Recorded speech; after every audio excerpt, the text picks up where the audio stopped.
Welcome back to the channel, Eagles fans. Let's talk about what just happened in the NFL and why it matters for Philadelphia. The Seattle Seahawks and the New England Patriots are heading to the Super Bowl, and whether you like them or not, you have to admit they did something right. They found a way to win when it counted.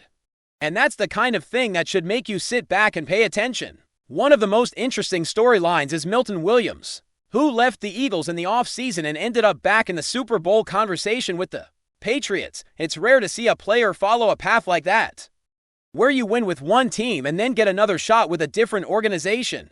It reminds you that in the NFL, careers can change in an instant when you make the right move at the right time. Williams could end up in a category with guys like Chris Long, who won with Philadelphia and then later won with New England. That kind of journey is uncommon, and it shows how quickly the landscape can shift. Now, the Eagles should take notes from both of these teams, but the lessons are not the same. Starting with the Seahawks, you have to respect what they did offensively.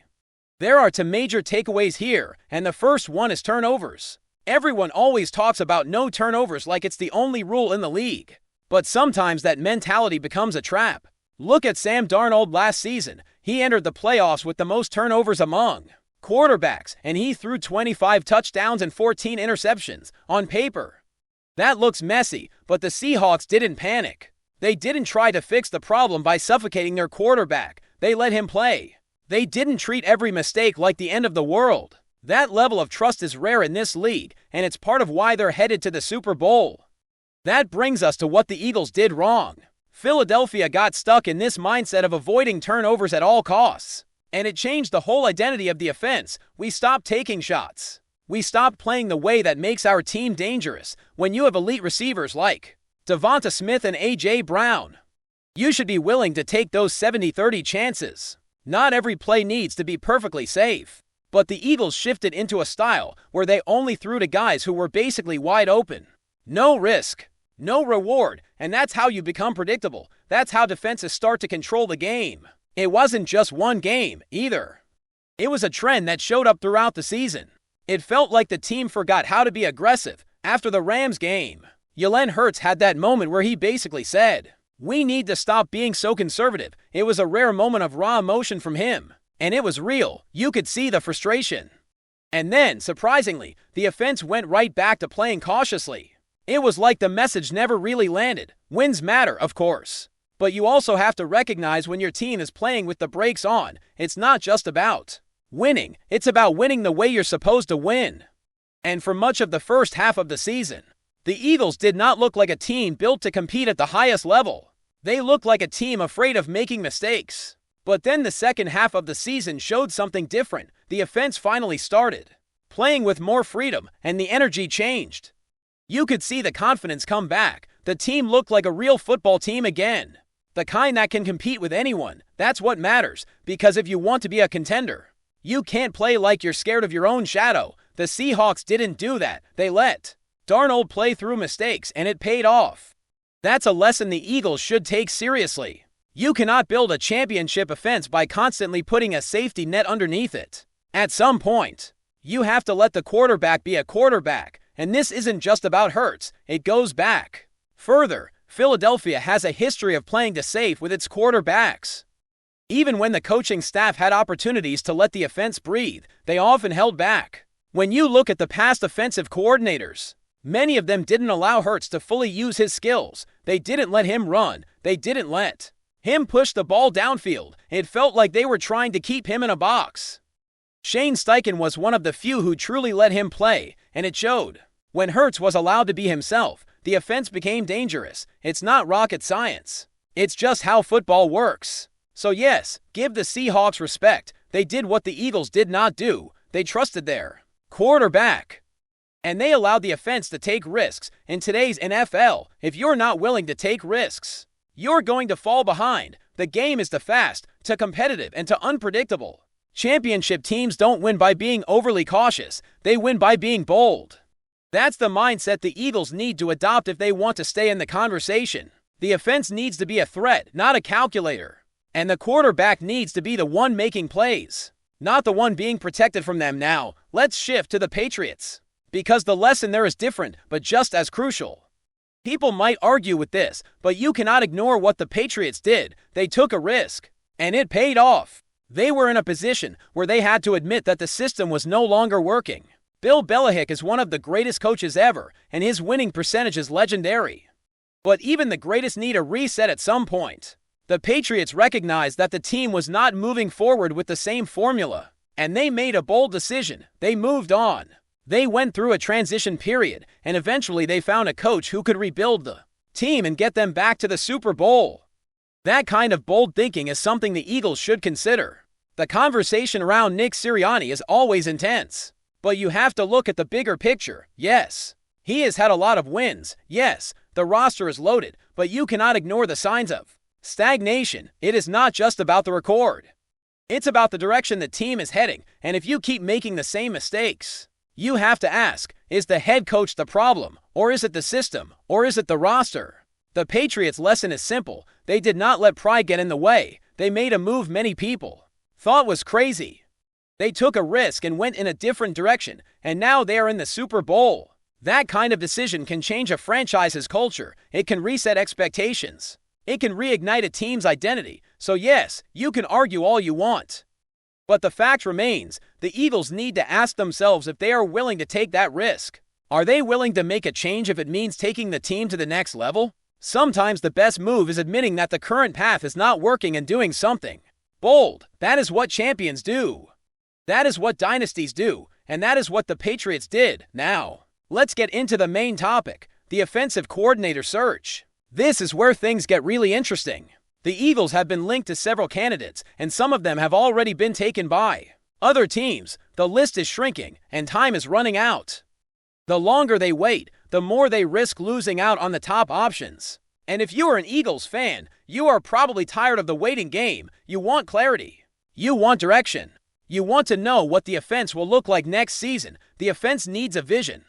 The Eagles cannot keep playing like they are trying to find their identity every year. They need someone who can come in and say, this is who we are, this is what we are going to do.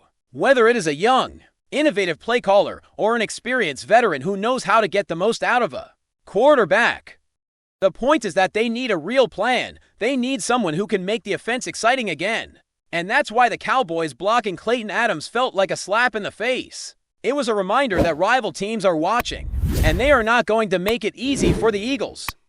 But at the end of the day, the Eagles need to focus on themselves. They need to pick a coordinator who can elevate the offense and give Jalen Hurts the freedom to play like a true superstar. Because right now, that is the missing piece. The coaching carousel has been a mess, and honestly, it is hard to understand the logic behind some of the moves. The Eagles have a roster that is built to win right now, and the urgency should be clear. This is not a rebuild. This is not a we will figure it out in a couple of years situation. The Eagles are in their prime window, and you can feel it in the air. So when you see the team making decisions that seem questionable, it is frustrating. You can't keep dragging your feet when you have a championship caliber roster. The longer the organization waits, the more it risks losing momentum, and momentum is everything in this league. One of the most confusing parts of this whole process was the attempt to interview the Cowboys' offensive coordinator. That move felt like a mistake from the start. It's one thing to look for the best candidate, but it's another thing to chase a move that is going to create friction and potentially damage relationships. The Cowboys are a division rival, and that is not a minor detail. The Eagles should have known exactly what would happen. When Jerry Jones stepped in and blocked the interview, it was not just a power move, it was a statement. It was a reminder that the Eagles cannot treat the division like a free agency playground.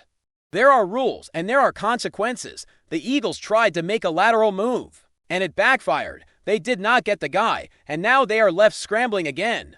Some people will say that the Cowboys got Christian Parker because it was a promotion, and that is true. Promotions are different.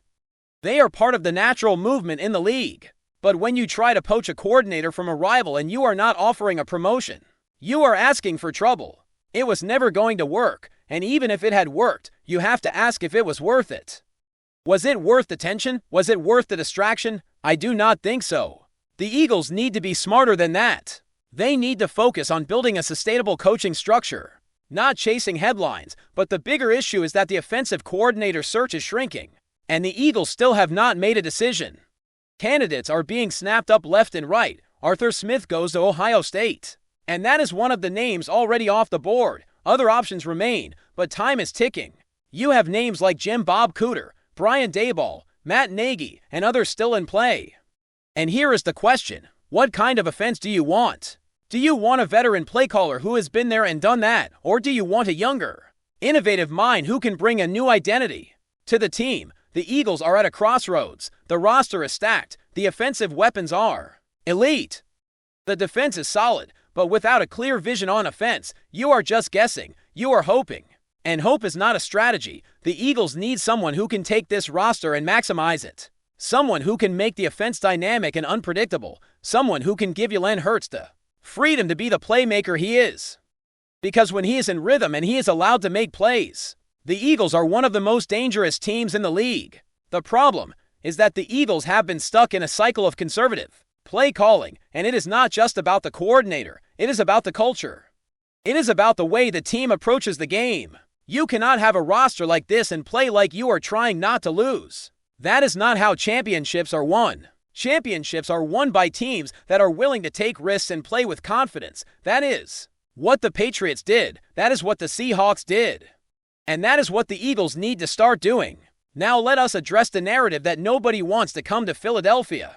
You hear that phrase a lot. And it is one of those things people throw around like it is a fact. But is it really true?